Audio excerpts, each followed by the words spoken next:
Hello friends, this is Nikhil Kushwaha. Welcome to let's study. इस video में हम डिस्कस करेंगे सीटेट के क्वेश्चन पेपर्स जो दिसंबर जनवरी 2021 के ऑनलाइन एग्जाम के प्रीवियस ईयर क्वेश्चंस पेपर को सॉल्व करेंगे। सबसे पहले हम आपको यह बता दें कि अगर आप हमारे यूट्यूब चैनल लेट्स स्टडी में पहली बार आए हैं या विजिट किया है तो हमारे चैनल लेट्स स्टडी को सब्सक्राइब करें और बेल आइकन को प्रेस करें ताकि आपको सभी एजुकेशन वीडियोस के अपडेट्स टाइम से मिल सके। वीडियो सेशन को लाइक करें और शेयर भी करें अपने फ्रेंड्स को जो सीटेट और टीचर रिलेटेड एग्जाम की तैयारी कर रहे हैं। तो फ्रेंड्स, वीडियो सेशन को स्टार्ट करते हैं।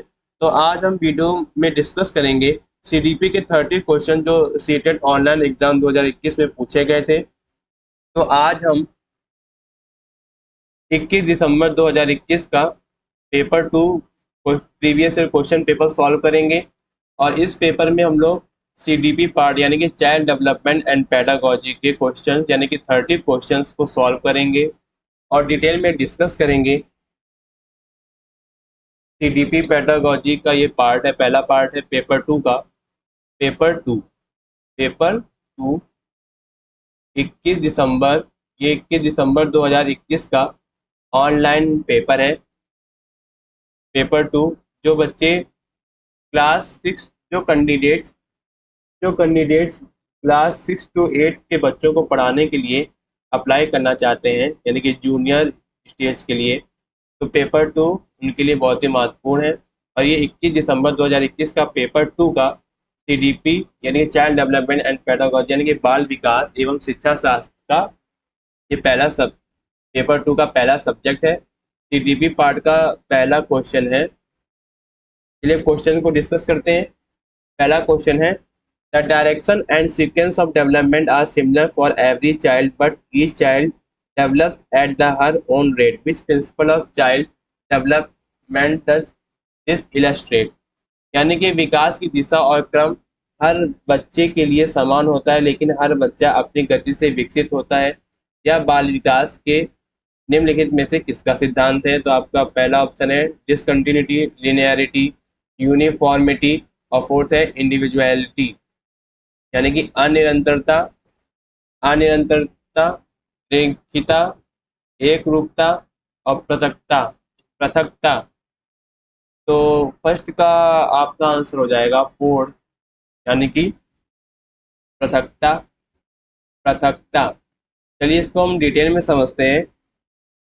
जो विकास है, विकास तक उन परिवर्तनों की एक प्रगतिशील श्रृंखला है जो परिपक्वता और अनुभव के परिणाम स्वरूप एक व्यवस्थित पूर्वानुमेय स्वरूप में होते हैं। व्यक्तियों में परिवर्तन की एक प्राकृतिक व्यवस्था होती है और प्रत्येक परिवर्तन पूर्व पर निर्भर होता है और आगामी को भी प्रभावित करता है।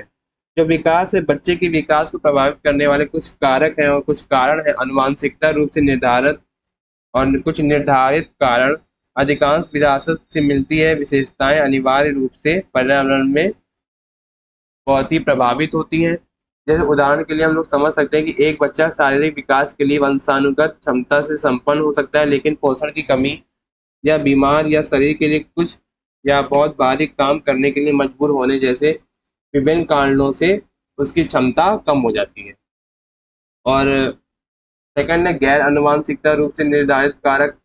कई गैर जननांग कारक हैं जो बच्चे के विकास को प्रभावित करते हैं जैसे कि प्रसव एवं पर्यावरण में स्थितियां, मातृ पोषण, मातृ स्वास्थ्य, पोषण, शारीरिक प्रभाव और रोग। और थर्ड है आपका व्यक्तिगत भिन्नता का सिद्धांत। जो आनुवांशिकता और पर्यावरणीय प्रभावों के बीच परस्पर क्रिया से विकासात्मक रूप से व्यक्तिगत भिन्नता होती है। वे विरासत में मिले जीन या भोजन, चिकित्सा सुविधाओं, मनोवैज्ञानिक स्थितियों और अधिगम के अवसरों जैसी पर्यावरणीय स्थितियों के कारण होती हैं। चलिए अब आगे बढ़ते हैं। हमारे नेक्स्ट क्वेश्चन है हमारा सेकंड क्वेश्चन में आपका एजर्सन और रीजन दिया है। चलिए देखते हैं।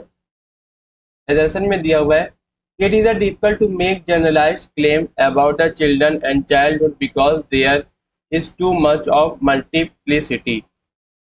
यानी कि बच्चे और बचपन के बारे में सामान्यीकृत दावा करने कठिन है क्योंकि इसमें बहुत बहुलता विविधता है। और रीजन है आपका childhood is a socio cultural construct यानी कि बचपन एक सामाजिक संस्कृत संकल्पना है ये एजर्शन जो होगा ये बिल्कुल करेक्ट होगा, रीजन भी करेक्ट होगा। और जो रीजन और एजर्शन और रीजन है एक करेक्ट एक्सप्लेनेशन, यानी कि ए और आर है, यानी एजर्शन और रीजन है दोनों सही है, और आर सही व्याख्या करता है ए की। यानी कि जो एजर्शन दिया गया यानी स्टेटमेंट जो दी गई है रीजन से मैच होती है, यानी कि ये इसके अकॉर्डिंग क्या है, करेक्ट एक्सप्लेनेशन है, यानी कि सही व्याख्या करता है। तो आपका आंसर क्या हो जाएगा, सेकंड का क्या होगा, फर्स्ट। चलिए इसको थोड़ा डिटेल में समझते हैं, क्या होगा, ए और आर दोनों सही है और आर सही व्याख्या करता है ए की। चलिए इसको हम थोड़ा डिटेल में समझते हैं। यह विचार की बाल्यावस्था सामाजिक रूप से सांस्कृतिक है, इस समझ को संदर्भित करता है कि यह प्राकृतिक प्रक्रिया नहीं है, बल्कि यह समाज है जो यह तय करता है कि बच्चा कब बच्चा है और बच्चा कब वयस्क हो जाता है। यानी कि जब समाज शास्त्री कहते हैं कि बाल अवस्था सामाजिक रूप से निर्मित है, तो उनका अर्थ है कि बाल अवस्था के बारे में हमारे विचार समाज द्वारा बनाए गए, ना कि बच्चे की जैविक आयु से निर्धारित होते हैं। हर संस्कृति और समाज की भिन्नताएं होती हैं जो बाल्य अवस्था को प्रभावित करती हैं। चलिए अब आगे बढ़ते हैं। क्वेश्चन नंबर थर्ड है हमारा, which of the following statement is correct explanation of the process of socialisation of a child. यानी कि निम्नलिखित में से कौन सा कथन बच्चे की सामाजिकरण की प्रक्रिया की सही व्याख्या करता है। पहला ऑप्शन है आपका, बच्चों के संभाव्य गुण अंतर्निहित शक्तियों अनुवांशिक सामग्रियों के पोषित होने का अनिश्चित परिणाम। सेकंड है आपका, बच्चों को सामाजिक परिवेश के द्वारा पूरी तरह से ढला जा सकता है। थर्ड है आपका, बच्चों का विकास सिर्फ उसके भाग्य द्वारा निर्धारित किया जाता है और उसमें ना तो आनुवंशिकता की कोई भूमिका है और ना ही परिवेश की। तो ये आपका ऑप्शन गलत हो जाएगा, ये तीनों गलत हो जाएंगे। बच्चों का विकास आनुवंशिकी और परिवेशी कारणों का जटिल पारंपरिक प्रभाव है। तो क्वेश्चन नंबर थर्ड का क्या हो गया आंसर, फोर्थ। चलिए अब इसको हम डिटेल में समझते हैं, क्या हो गया थर्ड का फोर्थ। यानी कि मूल्यों और मानदंडों को अपने आप में आत्मसात करने के लिए अधिगम की प्रक्रिया या समाज में रहने के लिए अधिगम की विधि को सामाजिकरण की प्रक्रिया कहा जाता है। इसे अधिक व्यापक रूप से जीवन भर चलने वाली प्रक्रिया के रूप में परिभाषित किया जाता है, जिसके द्वारा एक व्यक्ति उस सामाजिक व्यवस्था के सिद्धांतों, मूल्यों और प्रतीकों को सीखता है जिसमें वह भाग लेता है, और उन मूल्यों और मानदंडों की अभिव्यक्ति जो वह करता है। चलिए अब आगे बढ़ते हैं। क्वेश्चन नंबर ये था थर्ड हमारा, आगे है question number fourth. Identify the correct chronological order of पियाजे स्टेज ऑफ डेवलपमेंट। यानी कि पियाजे के विकास स्वपन सिद्धांत का सही विकास चरण क्रम पहचानिए। मूर्त संक्रियात्मक, औपचारिक संक्रियात्मक, पूर्व संक्रियात्मक और संवेदीगामक। संवेदीगामक, पूर्व संक्रियात्मक। तो क्वेश्चन नंबर फोर्थ का आंसर हो जाएगा आपका संवेदीगामक, पूर्व संक्रियात्मक, मूर्त क्रियात्मक और औपचारिक क्रियात्मक। चलिए इसको हम लोग, फोर्थ का क्या होगा आंसर, सेकंड, यानी कि sensory motor, pre operational, concrete और फॉर्मल। यानी कि एसपी, इसकी एक ट्रिक होती है, SP C S, S for sensory, P for pre operational, C for concrete operational, F for formal operational.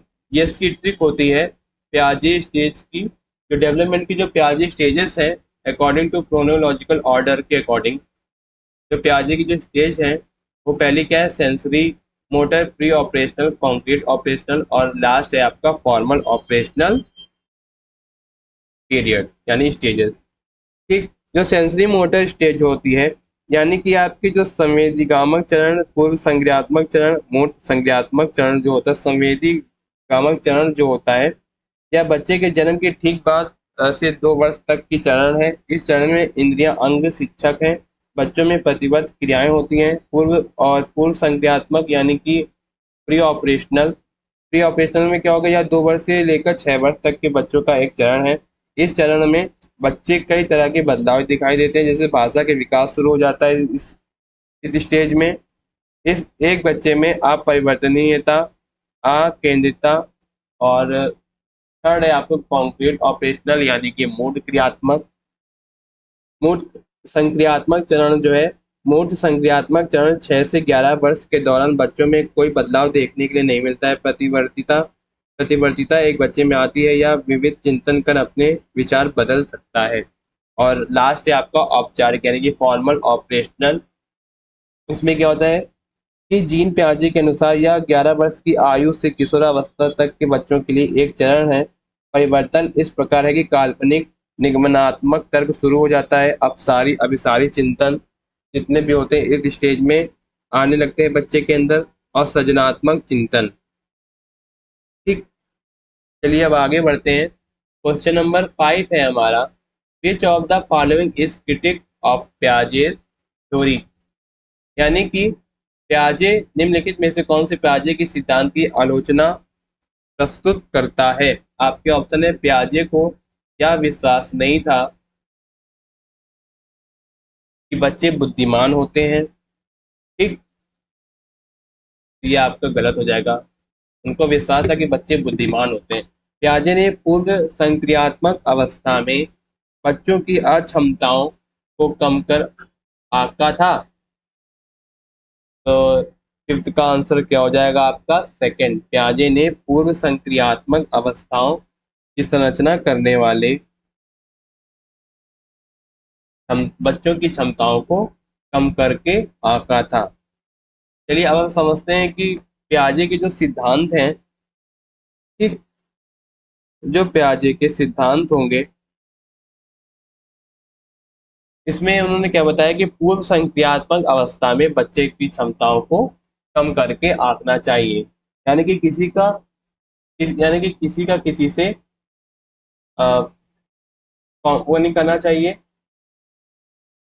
संज्ञानात्मक विकास में कुछ क्या होता है कि समस्या समाधान होता है, नैतिक समझ होती है, और वैचारिक समझ जैसे भाषा अर्जन करना, सामाजिक व्यक्तित्व और भावनात्मक विकास और आत्म अवधारण और पहचान निर्माण शामिल है। जीन पियाजे के अनुसार आयु वर्ग के बच्चों में संज्ञानात्मक विकास की एक ऐसी व्यवस्थित अध्ययन किया है, उन्होंने ऐसा व्यवस्थित अध्ययन किया है कि उसमें विभिन्न विकासात्मक अवस्थाओं में वर्गीकृत किया है। उन्हें बाल मनोविज्ञानी का पिता भी कहा जाता है, और उनके अनुसार संज्ञानात्मक विकास की कुछ अवस्थाएं हैं। ठीक, तो उसमें से कौन सी अवस्थाएं हैं?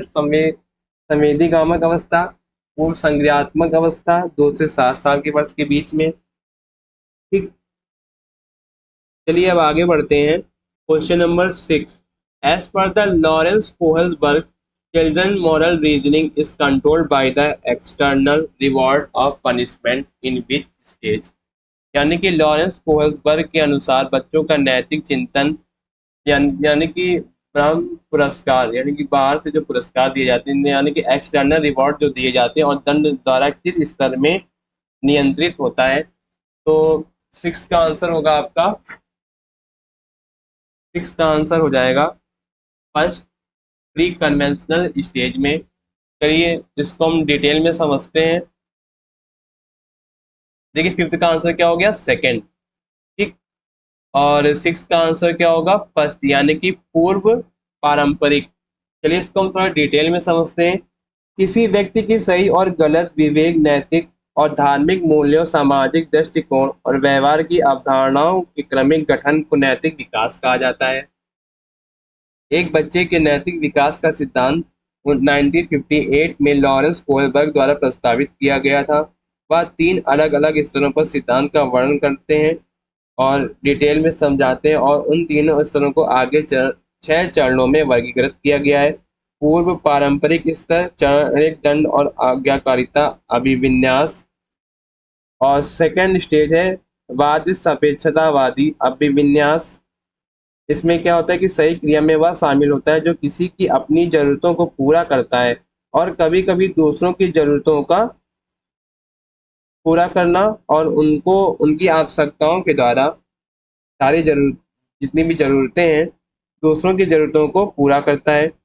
इन्हीं सभी संदर्भों से हम यह निष्कर्ष कर सकते हैं कि बच्चों के नैतिक तर्क पूर्व पारंपरिक स्तर पर बाहरी पुरस्कारों या दंडों द्वारा नियंत्रित होते हैं, यानी कि पूर्व पारंपरिक। तो 6 का आंसर क्या हो गया? फर्स्ट। चलिए अब आगे बढ़ते हैं। हमारा क्वेश्चन नंबर है 7। अकॉर्डिंग टू जीन पियाजे human baby is born with some instinct and reflexes termed as। यानी कि जीन पियाजे के अनुसार मानव शिशु में कौन सी प्रवृत्तियां और प्रतिक्रिया जन्मजात होती है? अनुकूलन, स्कीमा, मानस चित्र और प्रक्रियाशीलता। तो 7 का आंसर होगा आपका सेकंड, यानी कि स्कीमास, यानी कि पार्ट। ठीक। चलिए इसको हम थोड़ा डिटेल में समझते हैं।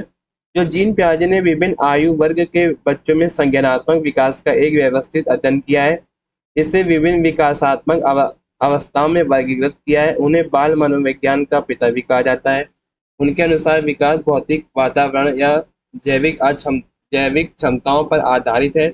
वह सामाजिक पहलुओं की उपेक्षा करते हैं। उनके अनुसार संज्ञानात्मक विकास की कुछ अवस्थाएं संवेदी गामक अवस्था जो जन्म से 2 वर्ष तक की होती है, अनुकूलन होती है। पूर्व संक्रियात्मक जो 2 वर्ष से 7 वर्ष के बीच होती है, आत्मा सातीकरण।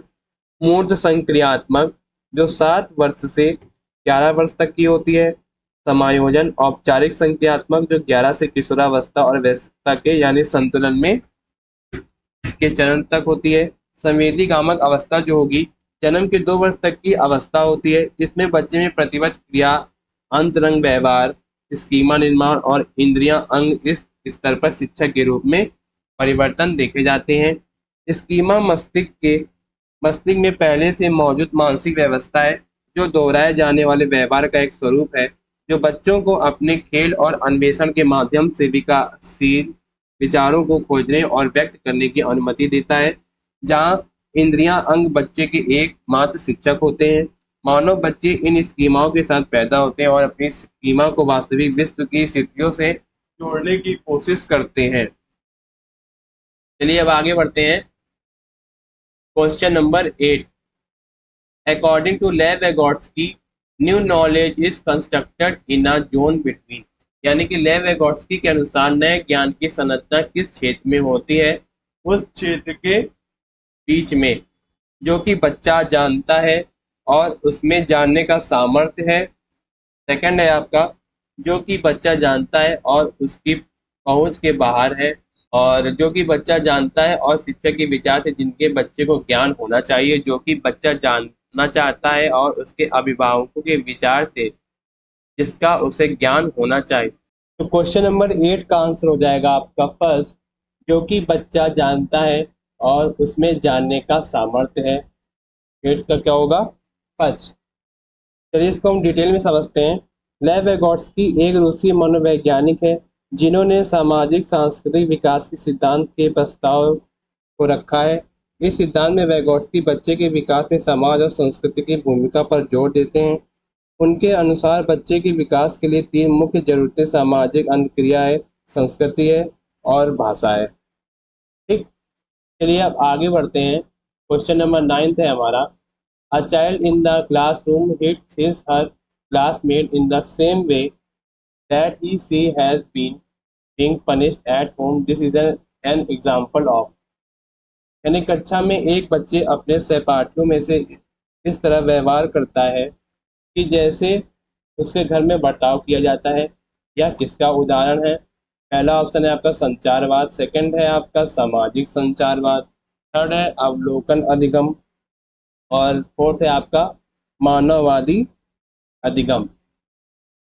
तो क्वेश्चन नंबर 9 का आंसर हो जाएगा आपका सामाजिक संचारवाद। ठीक। जो सामाजिक संचारवाद है, जो आपका सामाजिक वाक्य किसी भी तरह से वृद्धि या चिंतन से संबंधित नहीं है। इस अवस्था में बच्चा दूसरों के व्यवहार को नियंत्रित करने के लिए वाक्य का उपयोग करता है। एक बच्चा रोने, हंसने और चिल्लाने जैसे सरल विचारों और भावनाओं को व्यक्त करने के लिए वाक्य का उपयोग करता है। यह वाक्य तब शुरू होता है जब बच्चा लगभग 2 वर्ष या उससे अधिक का होता है। ठीक। चलिए अब आगे बढ़ते हैं। हमारा क्वेश्चन नंबर है 10। A child centred classroom would be. यानी कि एक बाल केंद्रित कक्षा में क्या होना चाहिए? बहुत से संसाधनों का प्रावधान होना चाहिए, तो ये आपका क्या होगा, करेक्ट होगा। लचीलता समूहीकरण, ये भी सही है। यानी कि कोई भी करिकुलम होगा या फिर पाठ्यक्रम होगा वो लचीलापन होना चाहिए, उसमें पाठ्य पुस्तक ज्ञान का एकमात्र आधार है, तो ये पाठ्य पुस्तक से किससे सारे ज्ञान नहीं मिलते हैं। ठीक, जो ज्ञान है हमारा पाठ्य पुस्तक तक नहीं है, हमको ज्ञान कहीं से भी मिल सकता है, पाठ्य पुस्तक से तो मिलता ही है, साथ साथ हमारे समाज से भी बहुत सारा जो ज्ञान है, एकमात्र आधार है पाठ्य पुस्तक, केवल एक ऐसा सोर्स नहीं है। ये आपका आंसर गलत हो जाएगा। छात्रों की सक्रिय सहभागिता, तो जब तक सक्रिय होंगे, एक्टिव होने चाहिए ना जो छात्र हैं, एक्टिव परफॉर्मेंस करेंगे यानी एक्टिव पार्टिसिपेंट होंगे किसी भी ग्रुप में या फिर किसी भी फील्ड में, तो ये आपका ऑप्शन सही हो जाएगा। फिफ्थ है आपका एक संरचित पाठ्यक्रम और योगात्मक आकलन, ये आपका ऑप्शन गलत होगा। तो कौन सा ऑप्शन सही है, first second and fourth. First second fourth हमारा कहाँ पे है, फर्स्ट सेकंड और फोर्थ। ठीक, यानी टेंथ का फर्स्ट। अब चलिए अब आगे बढ़ते हैं। इलेवेंथ, इलेवेंथ है हमारा, as per the theory of Howard Gardner, Howard Gardner के सिद्धांत के अनुसार बुद्धि एक ऐकिक संरचना है, बुद्धि एक व्यापक, इसका क्या होगा आंसर, टेंथ का फर्स्ट। ठीक, टेंथ का फर्स्ट। चलिए अब आगे बढ़ते हैं। As per the theory of Howard Gardner, यानी कि हावर्ड गार्डनर के अनुसार, उनके सिद्धांत के अनुसार कौन कौन से कैरेक्टर्स हैं दर्शाते हैं, यानी कि हावर्ड गार्डनर के सिद्धांत के अनुसार कौन कौन से उनके कैरेक्टर्स हैं, उन्होंने क्या क्या उनकी क्षमताएं हैं, तो आइए देखते हैं। पहला ऑप्शन है आप हमारा, बुद्धि एक एंकिंग संरचना है। ठीक, और बुद्धि ये गलत हो जाएगा, बुद्धि एक एंकिंग संरचना नहीं है। ठीक, बुद्धि एक बहुवृद्धि का सिद्धांत है। बुद्धि एक व्यापक क्षमता है जो सचित ज्ञान और अनुभव पर निर्भर है, बिल्कुल गलत है। अनुभव तो है लेकिन एक व्यापक क्षमता नहीं है। बुद्धि को तीन प्राथमिक मानसिक क्षमताओं में वर्गीकृत किया जाता है, ये भी गलत है।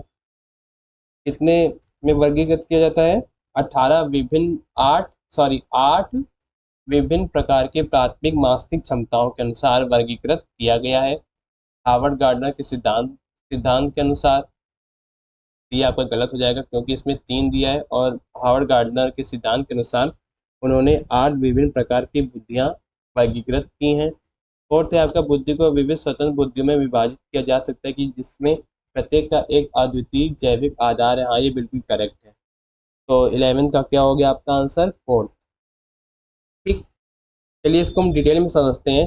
हार्वर्ड गार्डनर ने बहुबुद्धि के सिद्धांत का प्रस्ताव रखा है। गार्डनर ने बुद्धि के सिद्धांत को सूचना को संसाधित करने के लिए एक जैविक मनोवैज्ञानिक क्षमता के रूप में परिभाषित किया है, जिसमें सांस्कृतिक व्यवस्था में समस्याओं को हल करने या संस्कृति में मूल्य के उत्पादों को बनाने के लिए सक्रिय किया जा सकता है। हार्वर्ड गार्डनर के अनुसार उन्होंने बहुबुद्धि के सिद्धांत को 8 विभिन्न प्रकार की बुद्धियों में वर्गीकृत किया है। 10 स्थानिक, शारीरिक गतिकी, संगीत और अंतर्वैयक्तिक बुद्धि, अंतरावैयक्तिक बुद्धि, भाषाई बुद्धि, तार्किक गणितीय। ठीक, और लास्ट है आपका प्रकृतिवादी। ठीक, तो ऑप्शन क्या हो गया आपका 11th का फोर्थ। चलिए अब आगे बढ़ते हैं। क्वेश्चन नंबर 12 है हमारा, to ensure assessment for the learning a teacher should, यानी कि किसी शिक्षक को सीखने का मूल्यांकन सुनिश्चित करने के लिए क्या करना चाहिए। आपके ऑप्शन है, अंकों के आधार पर विद्यार्थी में तुलना करनी चाहिए, कभी भी विद्यार्थियों की तुलना नहीं करना चाहिए अंकों के आधार पर, तो यह आपका ऑप्शन गलत हो जाएगा। प्रत्येक वाक्य के कार्य का विश्लेषण करना चाहिए और अवबोध में अंतर ज्ञात करनी चाहिए, तो ये आपका ऑप्शन क्या होगा, करेक्ट होगा। किसी मूल्यांकन परीक्षा में केवल हाँ ना के प्रश्न नहीं देने चाहिए, हाँ ना के प्रश्न दोनों चाहिए ना। बच्चों की स्मरण शक्ति और पेपर पेंसिल परीक्षा द्वारा रखना चाहिए, ये भी गलत है आपका। तो 12th का आंसर क्या हो गया, सेकंड। चलिए इसको हम डिटेल में थोड़ा समझते हैं। कि आकलन शैक्षणिक मूल्यांकन है जो जानकारी एकत्र करने के लिए और कक्षा के कार्य के अध्ययन का व्यवस्थित तरीका है जिसका उपयोग सीखने और विकास के संदर्भ में छात्र के प्रदर्शन का मार्गदर्शन करने और सुधारने के लिए किया जाता है। ऐसी कई विधियां हैं जिनका उपयोग शिक्षक छात्रों की सीखने की प्रगति और कौशल या किसी शैक्षणिक सहायता की आवश्यकता का मूल्यांकन करने के लिए करते हैं। यह वास्तव में निर्धारित करता है कि शिक्षा लक्ष्यों को पूरा किया गया है या नहीं। कुछ रचनात्मक आकलन है अधिगम के लिए आकलन के रूप में जाना जाता है जिसका उपयोग छात्र के अधिगम की प्रगति और उपलब्धि का मूल्यांकन करने के लिए किया जाता है। शिक्षण अधिगम की दैनिक प्रक्रिया में आकलन को शामिल करती है। ठीक, चलिए अब आगे बढ़ते हैं। ट्वेल्थ का आंसर क्या हो गया? सेकेंड, यानी कि प्रत्येक पाठ्य के कार्य का विश्लेषण करना और उनको अवबोध में अंतर ज्ञात करनी चाहिए। तो ट्वेल्थ का आंसर क्या हो गया? सेकेंड। चलिए अब आगे बढ़ते हैं। क्वेश्चन नंबर 13 है हमारा, the holistic 360 degree multi dimensional report suggested by the national education policy 2020 proposes, यानी कि राष्ट्रीय शिक्षा नीति 2020 द्वारा सुझाई गई समग्र 360 डिग्री बहुआयामी रिपोर्ट क्या प्रस्तावित करती है? आपके ऑप्शन है योगात्मक आकलन, यंत्रवत याद करने में कौशल का आकलन, और विद्यार्थियों को पेपर पेंसिल परीक्षा आधारित श्रेणियों में बांटना, और स्वयं आकलन और सम समूह आकलन का समावेश, यानी कि स्वयं को आकलन करना और सह समूह आकलन का समावेशन करना। तो 13 का आंसर क्या हो गया? 4। चलिए इसको डिटेल में समझते हैं। शिक्षा नीति प्रत्येक व्यक्ति की रचनात्मक क्षमता के विकास पर विशेष महत्व देती है। यह इस सिद्धांत पर आधारित है कि शिक्षा को न केवल संज्ञानात्मक क्षमताओं का विकास करना चाहिए, साक्षरता और संज्ञानात्मक की आधारभूत क्षमता और उच्च क्रम संज्ञानात्मक क्षमताओं जैसे कि महत्वपूर्ण सोच और समस्या समाधान, बल्कि सामाजिक, नैतिक और भावनात्मक क्षमता और स्वभाव का भी विकास करना चाहिए। नेप 2020 के कुछ महत्वपूर्ण मूलभूत सिद्धांत हैं कि स्वयं आकलन और सहकर्मी आकलन को बढ़ावा देना, विविधता के सम्मान और सभी पाठ्यक्रम शिक्षा शास्त्र और नीति में स्थानीय संदर्भ के लिए सम्मान हमेशा ध्यान में रखते हुए शिक्षा एक समवर्ती विषय है। यह समूह कार्य के साथ साथ व्यक्तिगत कार्य को महत्व देता है। नेप 2020 अध्ययन को पाठ्यक्रम से जोड़ता है। चलिए अब आगे बढ़ते हैं। क्वेश्चन नंबर है 14, what should a teacher do in a classroom that has the learner from the diverse linguistic background, यानी कि विभिन्न भाषी पृष्ठभूमि में आने वाले विद्यार्थियों की कक्षा में एक शिक्षिका को क्या करना चाहिए? ठीक, जब भी विद्यार्थी अपनी मातृभाषा में बात करें तब उन्हें हतोत्साहित करना चाहिए? हतोत्साहित बिल्कुल नहीं करना चाहिए। ठीक, उत्साहित करना चाहिए। ठीक है, ये आपका ऑप्शन गलत हो जाएगा। ठीक है। ठीक, बस आपका कक्षा में सम्मान की संस्कृति पैदा करना चाहिए जिसमें विद्यार्थियों को अपनी भाषा और बोली के बारे में बात करने को प्रोत्साहित किया जाए। ये आपका ऑप्शन सही है। विद्यार्थियों को बोलना कि वे केवल स्कूल द्वारा मानक भाषा में बात करें बिल्कुल गलत है। कोई भी मानक भाषा एक निर्धारित नहीं है।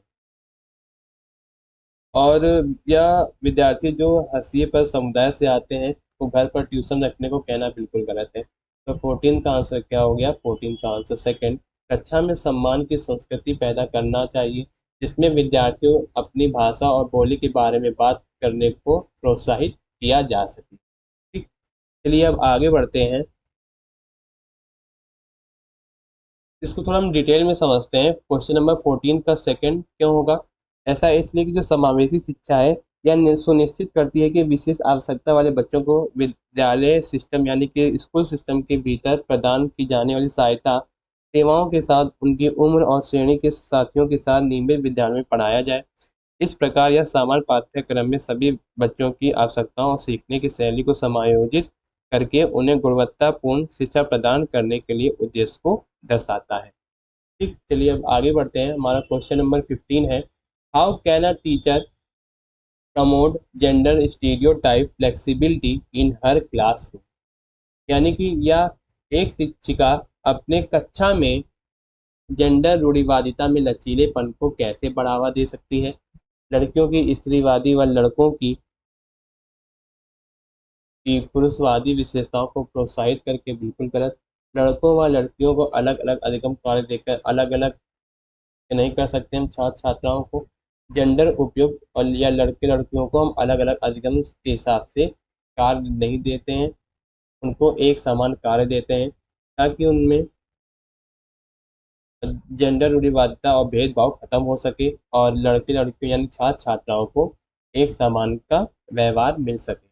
जेंडर उपयुक्त अपेक्षाओं रखकर लड़कियों तो भाषा में अच्छी करेंगे और लड़के भाषा में, तो ये आपका गलत हो जाएगा। व्यक्तियों को गैर रूढ़िवादी भूमिकाओं में से प्रस्तुत करके, तो 15 का आंसर क्या हो गया? फोर्थ। चलिए इसको हम डिटेल में समझते हैं। कि लिंग पुरुषों और महिलाओं के बीच सामाजिक रूप से निर्मित अंतर को दर्शाता है। यह पुरुषवादी और स्त्रीवादी व्यवहार, भूमिका और जिम्मेदारी को संदर्भित करता है जो समाज कायम रखता है। लिंग को बदला पुनः उन्मुख किया जा सकता है। रूढ़िबद्धता एक सरलीकृत और मानकीकृत अवधारणा है या विशिष्ट अर्थ वाली छवि है जिससे अक्सर लोगों द्वारा दूसरे समूह के बारे में या प्रायः आयोजित किया जा सकता है। रूढ़िवादिता इसकी धारणा के आधार पर पारंपरिक और अधिक सरलीकृत अवधारणात्मक राय या छवि हो सकती है जो कि ऐसे गुण हैं जो दूसरे समूह के सदस्यों में समान होती हैं। लैंगिक रूढ़िबद्धता एक अति सरलीकृत और अनुचित विश्वास या विचार है कि लोगों के समूह में विशेष विशेषताएं होती हैं या समूह के सभी लोग समान होते हैं। चलिए अब आगे बढ़ते हैं। क्वेश्चन नंबर 15 का क्या हो गया आंसर? फोर्थ। चलिए अब आगे बढ़ते हैं। क्वेश्चन नंबर 16 है हमारा। दिया गया है to ensure learning of first generation school goers teachers should, यानी कि अपनी पीढ़ी से पहली बार स्कूल जाने वाले विद्यार्थियों की शिक्षा के लिए शिक्षा के लिए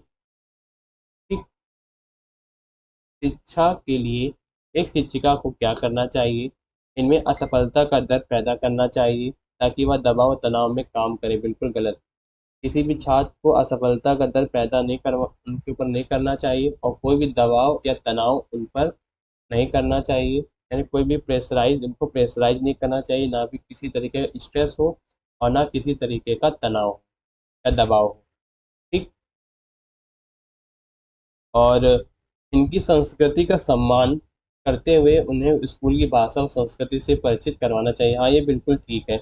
जो अपनी पीढ़ी से पहली बार स्कूल जाने वाले जो विद्यार्थी हैं उनको उनके लिए क्या करना चाहिए? उनकी संस्कृति का सम्मान करना चाहिए और उन्हें स्कूल की भाषा और संस्कृति से परिचित करवाना चाहिए। आपका ऑप्शन बिल्कुल करेक्ट है। इनके लिए अलग कक्षा बनानी चाहिए ताकि इसमें तो भेदभाव हो गया, आपका भेदभाव हो गया, तो ये बिल्कुल ऑप्शन गलत हो जाएगा। ये क्या हो जाएगा? Negative tag word. इनसे कोई अपेक्षा नहीं रखनी चाहिए।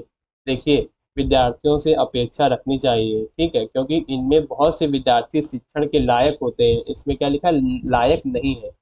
तो बहुत से विद्यार्थी शिक्षण है लायक होते हैं, तो ये ऑप्शन क्या हो गया? आपका गलत हो गया। तो क्वेश्चन नंबर 16 का आंसर क्या हो गया? सेकंड। यानी कि इनकी संस्कृति का सम्मान करते हुए इन्हें स्कूल की भाषा और संस्कृति से परिचित करवाना चाहिए। ठीक। चलिए अब आगे बढ़ इसके लिए इसको हम डिटेल में समझते हैं। पहली पीढ़ी के स्कूल जाने वाले का मतलब है उन बच्चों से जो स्कूल जाने वाले परिवार से अपनी पीढ़ी से प्रथम है। उनके माता पिता ने प्राथमिक स्तर तक औपचारिक शिक्षा पूरी की है। उन्हें स्कूल और कोचिंग क्लासेस पर बहुत ही भरोसा है। चलिए अब आगे बढ़ते हैं। क्वेश्चन नंबर 17 है हमारा। एजर्सन रीजन है। एजर्सन दिया है आपका। Having a diverse classroom with the student from the varied social, economic, and cultural background enrich the learning experience of all students. Only students with visual hearing impairment and learning disability benefit from inclusion. आप यानी कि विविध प्रकार की सामाजिक, आर्थिक और सांस्कृतिक पृष्ठभूमि के विद्यार्थियों की कक्षा सभी विद्यार्थियों के अधिगमात्मक अनुभवों को बढ़ाती है। तर्क यानी रीजन है आपका दिया हुआ है कि समावेशन से केवल उन्हीं विद्यार्थियों को लाभ होता है। देखिए, इसमें क्या हुआ? इसमें उनके क्लासरूम के बारे में बात होने लगा, लेकिन यहाँ पे क्या है? समावेशन से जोड़ दिया गया कथन इसका, यानी कि इसका रीजन जो है समावेशन से जोड़ दिया गया। तो ये 17 का आंसर क्या हो जाएगा? थर्ड। एजर्सन तो सही है, ठीक, लेकिन रीजन क्या है आपका? गलत है। ऐसा क्यों है? चलिए हम आपको डिटेल में समझाते हैं। तो 17 का आंसर क्या हो गया? थर्ड हो गया। ठीक। तो समावेशी शिक्षा यह सुनिश्चित करती है कि विशेष आवश्यकता वाले बच्चों को विद्यालय या स्कूल सिस्टम के भीतर प्रदान की जाने वाली सारी सेवाओं के साथ उनका उम्र और ग्रेड के साथियों के साथ नियमित विद्यार्थियों को पढ़ाया जाए। समावेशी शिक्षा की अवधारणा के अनुसार विभिन्न संस्कृति, भाषाओं, क्षेत्र, बुद्धिमानी विद्यार्थी, कमजोर विद्यार्थी, अधिगम से दिव्यांग विद्यार्थियों को विभिन्नता देते हैं। और समावेशी शिक्षा एक ऐसी प्रक्रिया जहाँ किसी भी पहलू के संबंध में एक समूह में विविधता की सराहना की जाए, जिसमें हर किसी को उसकी योग्यता के लिए पहचाना जाना चाहिए और सम्मानित किया जाना चाहिए। ठीक, चलिए अब आगे बढ़ते हैं। क्वेश्चन नंबर 18 है हमारा। What pedagogical provision should a teacher make for a student with visual impairment? यानी कि एक शिक्षिका को उस विद्यार्थी के लिए जो दृष्टिबाधित है उसके लिए क्या शिक्षा स्तरीय प्रावधान करने चाहिए। बहुत से सूक्ष्म मुद्रण आपके ऑप्शन है। बहुत से सूक्ष्म मुद्रण संसाधनों का इस्तेमाल करना चाहिए। ये आपका बहुत गलत हो जाएगा। सूक्ष्म मुद्राओं का संसाधन नहीं किया जाता है, इसमें यूज इस्तेमाल नहीं किया जाएगा। ठीक है।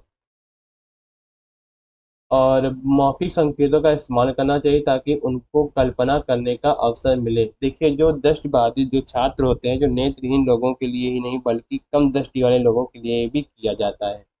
ये आपका ऑप्शन सही है। बहुत से दृश्य प्रदर्शन देने चाहिए। देखिए, जब वो विद्यार्थी दृष्टिबाधित है तो वो दृश्य प्रदर्शन से क्या सीखेगा, तो ये आपका ऑप्शन गलत हो जाएगा। ब्लैक बोर्ड पर बहुत कार्य करना चाहिए। देखिए, ब्लैक बोर्ड पर कार्य करने के लिए उसको देखना आना चाहिए। यानी कि जब वो विद्यार्थी दृष्ट बाधित है तो ब्लैक बोर्ड से काम कैसे कैसे करेगा और कैसे नोट करेगा। ठीक, तो ये आपका ऑप्शन गलत हो जाएगा। तो 18 का क्या हो जाएगा, सेकंड, यानी कि मौखिक संकेतों का इस्तेमाल करना चाहिए ताकि कल्पना करने के अवसर मिल सके। चलिए इसको थोड़ा डिटेल में समझते हैं। जो दृष्टिबाधित शब्द का प्रयोग केवल नेत्रहीन लोगों के लिए नहीं बल्कि कम दृष्टि वाले लोगों के लिए भी किया जाता है। संबंधी किस समस्या से पीड़ित है। दृष्टि बाधित बच्चे या दृष्टि संबंधी की समस्या से पीड़ित है, लेकिन जब उन्हें सही प्रशिक्षण और उपकरण के लिए सुविधा प्रदान की जाती है तो एक अच्छी साक्षरता की क्षमता विकसित हो जाती है। ठीक, यानी कि जब हम अच्छा प्रशिक्षण और उपकरणों के साथ सुविधा प्रदान करेंगे तो उनके अंदर क्या हो जाएगी, एक अच्छी साक्षरता की क्षमता विकसित हो जाती है। ठीक, चलिए अब आगे बढ़ते हैं। क्वेश्चन नंबर 19 है हमारा। हाउ कैन, इसका आंसर क्या हो जाएगा 18 का, सेकंड। ठीक, चलिए अब आगे बढ़ते हैं। क्वेश्चन नंबर 19 है हमारा। How can a conducive classroom ethos for the learning be created for students with learning disabilities. यानी कि विद्यार्थी जिन्हें अधिगम विकार है कि सीखने के लिए निम्नलिखित में से कौन सी संस्कृति उपयुक्त है। सख्त पाठचर्या का पालन करना। देखिए, किसी भी पाठचर्या का पालन सख्त तरीके से नहीं किया जा सकता है। ठीक, ये आपका ऑप्शन गलत हो जाएगा। विविध शिक्षा शास्त्री पद्धतियां अपनाना, तो ये आपका ऑप्शन सही हो जाएगा। कई तरीके की विविध शिक्षा शास्त्री पद्धतियां अपनाना, यानी कि पेडागोजिकल स्ट्रेटजीज को डाइवर्स करना। और थर्ड है आपका मानकीकृत आकलन निश्चित करना, ये गलत हो जाएगा। फिर त्रुटियों और गलतियों के लिए असहनशीलता रखना, बिल्कुल गलत। ठीक, ये आपके क्या हो गए, निगेटिव निगेटिव टैग वर्ड्स हो गए। ठीक, 19 का आंसर क्या हो गया आपका, सेकंड। चलिए इसको डिटेल में समझते हैं। जो अधिगम विकार है या एक स्थान्विक विकार है जो किसी व्यक्ति को किसी कौशल अधिगम और उसका प्रभावी ढंग से उपयोग करने से रोकता है। प्रायः वह बचपन में होता है और कुछ कौशल जैसे पढ़ने, लिखने, बोलने आदि के साथ कठिनाई होती है और उनकी कठिनाइयाँ उसकी विशेषता होती हैं। छात्रों के अधिगम विकार में सुधार किया जा सकता है अगर समावेशी शिक्षा की अवधारणा का उपयोग करते हुए कि सभी छात्रों के लिए शिक्षा एक ही छत के नीचे होनी चाहिए।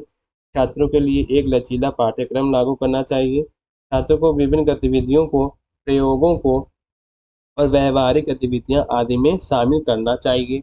विभिन्न शिक्षा शास्त्री तकनीकों का उपयोग करने से छात्र से अधिगम विकार की कमी हो सकती है और अधिगम विकार को कम करने में मदद मिलती है। कक्षा के वातावरण के लिए सभी बच्चों के अनुकूल अनुकूल बनाना। ठीक, चलिए अब आगे बढ़ते हैं। क्वेश्चन नंबर 20 है हमारा। Gifted learners can be identified by, यानी कि प्रतिभाशाली विद्यार्थियों की पहचान कैसे की जा सकती है। आपके ऑप्शन है। पहला है आपका चुनौतीपूर्ण कार्यों के लिए तत्परता द्वारा, किसी बाहरी अभिप्रेरणा के बिना काम करने की अक्षमता के द्वारा। ठीक, तो इसमें आपका पहला सही है, किसी बाहरी अभिप्रेरणा के बिना काम करने की अक्षमता द्वारा। ये आपका ऑप्शन गलत हो जाएगा, किसी बाहरी अभिप्रेरणा की जरूरत उनको नहीं होती है। मौलिक सोच द्वारा, ये आपका ऑप्शन हो जाएगा करेक्ट। बहुत समाधानों की क्षमता द्वारा, यानी कि फर्स्ट सही है इसमें आपका ऑप्शन, और थर्ड सही है, और कौन सा सही है, फोर्थ सही है। यानी कि first, first, second and, sorry, first, third and fourth. ठीक, सेकंड आपका गलत है। तो फर्स्ट सेकंड थर्ड किसमें है, फर्स्ट, थर्ड और फोर्थ किसमें है, first, third and fourth. Third option में 20 का क्या हो गया, थर्ड। चलिए इसको हम डिस्कस करते हैं डिटेल में। जो प्रतिभाशाली बच्चे होते हैं, यानी प्रतिभाशाली जो विद्यार्थी होते हैं, उनको पहचान कैसे की जा सकती है। चुनौतीपूर्ण कार्यों के लिए तत्परता द्वारा की जा सकती है, और मौलिक सोच द्वारा की जा सकती है, और बहुत समाधानों की क्षमता द्वारा की जा सकती है। तो जो प्रतिभाशाली विद्यार्थी हैं, वे हैं जो समान आयु, अनुभव या वातावरण के अन्य लोगों की तुलना में एक या अधिक विशिष्ट क्षेत्रों में उन्नत क्षमता या सामर्थ्य प्रदर्शित करते हैं। वे हमेशा सक्रिय रहते हैं और चुनौतियों का सामना करने के लिए तैयार रहते हैं। ये बच्चे सोच में भिन्न होते हैं, वे समस्या से संबंधित सभी संभावित पहलुओं को कवर करते हैं, स्वयं प्रेरित होते हैं कि उन्हें बाहरी स्रोतों से अधिक प्रेरणा की आवश्यकता नहीं होती है। ठीक, वे अपने विचारों को वास्तविक दुनिया से जोड़ते हैं, उनकी विचार प्रक्रिया में मौलिकता होती है। प्रतिभाशाली विद्यार्थी अपने काम का आनंद लेते हैं, वे कभी भी नहीं सोचते कि यह एक उबाऊ काम है, यानी कि बोरिंग वर्क है। अतः इन सभी संदर्भों में हम यह निष्कर्ष निकाल सकते हैं कि चुनौतीपूर्ण कार्यों के लिए तत्परता द्वारा, मौलिक सोच द्वारा और बहुत समाधानों की क्षमता द्वारा प्रतिभाशाली विद्यार्थियों की पहचान की जा सकती है। चलिए अब आगे बढ़ते हैं। हमारा क्वेश्चन नंबर 21 है। विच of the following practice by a teacher is detrimental for a constructive teacher learning process. निम्न में से अध्यापक द्वारा अपनाई गई कौन सी तकनीक संरचनात्मक शिक्षण अधिगम प्रक्रिया में हानिकारक है, हानिकारक है। विद्यार्थियों को कार्य सौंपते समय उनकी अधिगम गति का ध्यान रखना। ये आपका ऑप्शन गलत हो जाएगा। अच्छा प्रदर्शन न करने वाले बच्चों को प्रेरित करने के लिए काले स्टार देना। ये आपका ऑप्शन हो जाएगा 21 का सेकंड। यार हानिकारक पूछ रहा है ना, कि संरचनात्मक शिक्षण अधिगम प्रक्रिया में कौन सी तकनीक है जो विद्यार्थियों के लिए हानिकारक है। तो अच्छा प्रदर्शन न करने वाले छात्रों को प्रेरित करने के लिए काले स्टार देना। तो 21 का आंसर हो गया आपका सेकंड। चलिए इसको हम डिटेल में समझते हैं। जो संरचनात्मक शिक्षण अधिगम प्रक्रिया इस विश्वास पर आधारित है कि अधिगम तब तक होता है जब तक अधिगमकर्ता निष्क्रिय रूप से जानकारी प्राप्त करने के लिए विपरीत अर्थ और ज्ञान निर्माण की प्रक्रिया में सक्रिय रूप से शामिल होते हैं। अधिगमकर्ता और ज्ञान के निर्माता हैं। इस प्रक्रिया में शिक्षक सक्रिय रूप से विद्यार्थियों का निरीक्षण करते हैं। विद्यार्थियों के अधिगम का मूल्यांकन शिक्षकों द्वारा विभिन्न तरीकों से किया जाता है। शिक्षक कभी भी विद्यार्थियों को कमजोर, बुद्धिमान आदि के रूप में नहीं आंकते हैं। चलिए अब आगे बढ़ते हैं। Question number 22। तो Intuitive thinking be encourage in the classroom, क्या कक्षा में सहज ज्ञान चिंतन को प्रोत्साहित किया जाना चाहिए। हाँ, बच्चों का सहज ज्ञान और अनुमान उनके ज्ञानात्मक चिंतन को विकसित करता है, करने में सहायता करता है। बिल्कुल सही करता है। नहीं, सहज ज्ञान केवल कल्पना और उसे उत्तर बता देना चाहिए, बिल्कुल गलत। हाँ, परंतु शिक्षक को तुरंत ही बच्चों को सही उत्तर बता देना चाहिए, गलत। नहीं, सहज ज्ञान चिंतन व्यक्तिपरक और अवैज्ञानिक है, गलत। तो 22 का आंसर क्या हो गया आपका, 20 का आंसर हो गया फर्स्ट। ठीक, यानी कि हाँ, बच्चों का सहज ज्ञान और अनुमान उनके ज्ञानात्मक चिंतन को विकसित करने में सहायता करते हैं। चलिए इसको हम डिटेल में समझते हैं कि सहज ज्ञान चिंतन क्या होता है और उसको कैसे प्रोत्साहित किया जाना चाहिए। देखो, जो सहज ज्ञान चिंतन है, शिक्षकों को कुछ अधूरे वाक्यों, कार्यों या स्थितियों की मदद से अधिगमकर्ताओं को सोचने और अनुमान लगाने के लिए प्रोत्साहित करना चाहिए। अधिगमकर्ता के अनुमान सही या गलत हो सकते हैं, लेकिन उनमें बढ़ावा दिया जाना चाहिए। शिक्षकों को गलत अनुमानों को हतोत्साहित नहीं करना चाहिए, क्योंकि केवल अनुमान लगाने से ही आपकी अधिगमकर्ताओं में सहज ज्ञान चिंतन विकसित कर सकते हैं। सहज ज्ञान चिंतन का अर्थ है कि अपनी पहली वृत्ति के साथ आ जाना और स्वचालित संज्ञानात्मक प्रक्रिया के आधार पर त्वरित निर्णय लेना। इसी प्रकार की सोच छात्रों को भिन्न तरह से सोचने के लिए प्रोत्साहित करती है। चलिए अब आगे बढ़ते हैं। हमारा क्वेश्चन है 23, एजर्सन रीजन के फॉर्म में दिया गया है। आपका एजर्सन है, using a set of visual followed by the discussion based on the learner prior experience help learner to build conceptual understanding. आपका रीजन है, learner actively construct their own knowledge by connecting new ideas to existing ideas on the basis of materials activities presented to them। और आपके चलिए अब इसको हम हिंदी में समझते हैं। कथन दस्यों की एक संग्रह का इस्तेमाल करने और उसके बाद अधिगमकर्ताओं के पूर्ण अनुभवों के आधार पर चर्चा करना अधिगमकर्ता के संकल्पनात्मक समझ को बढ़ावा देगा। ये बिल्कुल एजर्सन करेक्ट है। और रीजन आपका दिया गया, अधिगमकर्ता उन्हें दी गई सामग्री क्रियाकलापों के आधार पर उनको मौजूदा विचारों को नए विचारों से जोड़कर सक्रिय रूप से अपने ज्ञान की संरचना करते हैं। तो आपका एजर्सन और रीजन दोनों ही करेक्ट है। और जो एजर्सन और रीजन है दोनों ही सही हैं और सही व्याख्या करते हैं एक ही जो रीजन है सही व्याख्या कर रहा है एक ही। तो क्वेश्चन नंबर 23 का आपका आंसर हो गया, 23 का हो गया फर्स्ट, यानी कि एजर्सन रीजन दोनों ही सही हैं और सही व्याख्या करते हैं एजर्सन की, यानी कि कथन की। चलिए इसको हम डिस्कस करते हैं डिटेल में कि संकल्पनात्मक समझ क्या होती है। संकल्पनात्मक समझ वह समझ होती है जिसमें शिक्षार्थियों को समस्या के मूल मंत्र का या मूल का ज्ञान होता है।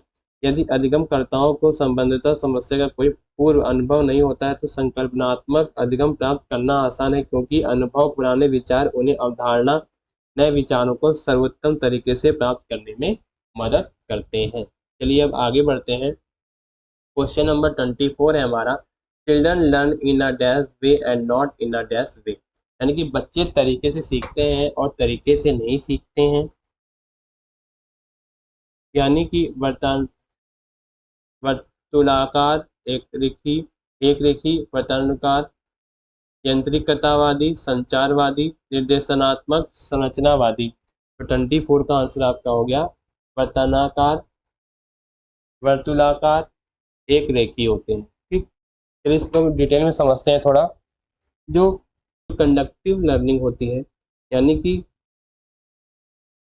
जो वर्तुलाकार या एक रेखी जो होगी अधिगम, जो विभिन्न प्रकार के अक्षमता वातावरण का अधिगम और विभिन्न प्रकार का प्रभाव पड़ता है।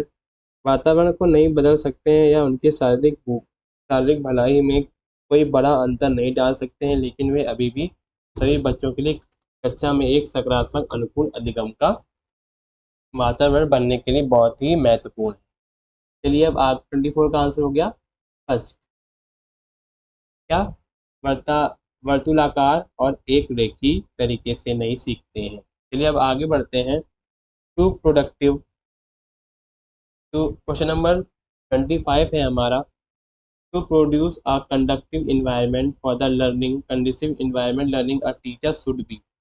यानी कि अधिगम हेतु एक प्रेरणा वातावरण देने के लिए शिक्षकों को क्या करना चाहिए? विद्यार्थियों की भावनाओं पर ध्यान केंद्रित करना चाहिए, और संज्ञानात्मक पहलुओं की उपेक्षा करनी चाहिए। तो ये बिल्कुल करेक्ट हो जाएगा। क्या करना चाहिए कि विद्यार्थियों की भावनाओं पर ध्यान रखना चाहिए और उनकी भावनाओं पर ध्यान केंद्रित करना चाहिए और संज्ञानात्मक पहलुओं को और उनके पहलुओं की उपेक्षा करनी चाहिए। ठीक, चलिए अब आगे बढ़ते हैं। अब हमारा नेक्स्ट क्वेश्चन है, to encourage meaningful learning student should be motivated to set dash goals rather than dash goals. यानी कि विद्यार्थियों के सार्थक शिक्षा के लिए उत्साहित करने के लिए उन्हें उद्देश्य रूप में डैश के स्थान पर डैश के लिए प्रेरित करना चाहिए। तो आपके ऑप्शन है अबोध, उपलब्धि, उपलब्धि उद्देश्य, असफलता न होने देना, असफलता स्वीकारना। ये बिल्कुल गलत हो जाएगा ऑप्शन। ठीक। और 26 का आंसर आपका हो जाएगा अवबोध और उपलब्धि। यानी कि विद्यार्थियों के सार्थक शिक्षण के लिए उत्साहित करने के लिए उन्हें उद्देश्य रूप में अवबोध के स्थान पर उपलब्धि के लिए प्रेरित करना चाहिए। तो 26 का आंसर क्या हो गया आपका? फर्स्ट। ठीक। चलिए अब आगे बढ़ते हैं। What errors in student work indicate. यानी कि विद्यार्थियों के काम में त्रुटियां क्या इंगित इंगित करती हैं। विद्यार्थियों के अन्य समकक्षों की तुलना में संज्ञानात्मक क्षमता और विद्यार्थियों का निरुत्साह, क्योंकि सीखना पूरी तरह बाहरी इनाम पर निर्भर करता है। ये बिल्कुल गलत गलत हो जाएगा। इस पर निर्भर नहीं करता है, बाहरी इनाम पर निर्भर नहीं करता है। ठीक। वयस्कों के सीधे निर्देश के अभाव में विद्यार्थियों की अर्थपूर्ण सीखने की अक्षमता अक्षमता नहीं होगी। ठीक। विद्यार्थियों की सोच वयस्क से गुणात्मक रूप में भिन्न है। तो 27 का आंसर क्या हो गया आपका? फोर्थ। ठीक। चलिए अब आगे बढ़ते हैं। क्वेश्चन नंबर 28 है हमारा, मैचिंग है। ठीक। Match the following procedure of problem solve their description. यानी कि कलन विधि दी गई है, समस्या समाधान की निम्नलिखित प्रक्रियाओं को उनके वर्णन से मिलान कीजिए। ठीक। तो पहला आपका दिया है कलन विधि, बी दिया है स्वानुभाविक शोध प्रणाली, तुल्य रूपता, उपाय, अंत विश्लेषण। ठीक। ये आपकी क्या दी गई हैं, उनके वर्णन दिए गए हैं कि ये क्या कौन सी विधि होती है, कौन से सिस्टम्स होते हैं। ठीक। तो चलिए देखते हैं। तो जो कलन विधि होगी ना आपकी, जो कलन विधि होगी, ए का क्या हो जाएगा? सेकंड। ए का क्या होगा? सेकंड। ठीक। और बी का क्या होगा? फोर्थ। सही उत्तर प्राप्त करने की एक सामान्य नीति होती है। ठीक। और थर्ड है आपका तुल्य रूपता। तो सी का आपका होगा, सी का फर्स्ट, मिलती जुलती समस्याओं के लिए समाधानों को ध्यान में रखना। और डी है आपका, डी का क्या हो जाएगा? लास्ट में क्या बचा है आपका? थर्ड। तो उपाय अंत विश्लेषण क्या होता है? एक समस्या को उप लक्ष्यों में विभाजित करना और फिर प्रत्येक उप लक्ष्य को हल करना। ठीक। तो आपका आंसर हो गया 28 का फोर्थ। ठीक। चलिए अब आगे बढ़ते हैं। क्वेश्चन नंबर 29 है हमारा, learning is significantly affected by a person is environmental factor, which of the following statement is correct in this context। यानी कि अधिगम व्यक्तिगत और पर्यावरणीय कारकों में से महत्वपूर्ण रूप से प्रभावित होता है। इसके संदर्भ में निम्नलिखित में से कौन सा कथन सही है? अभिरुचि और अभिवृत्ति दोनों व्यक्तिगत कारक हैं। ठीक। ये आपका ऑप्शन सही हो जाएगा। अच्छाई, शिक्षा, शास्त्र और अवदान दोनों व्यक्तिगत कारक हैं। ये बिल्कुल गलत हो जाएगा। रुचि और समुदाय दोनों पर्यावरणीय, दोनों कौन से हैं? पर्यावरणीय कारक हैं। तो ये आपका गलत हो जाएगा। उम्र और विद्यालय दोनों पर्यावरणीय कारक हैं। ठीक।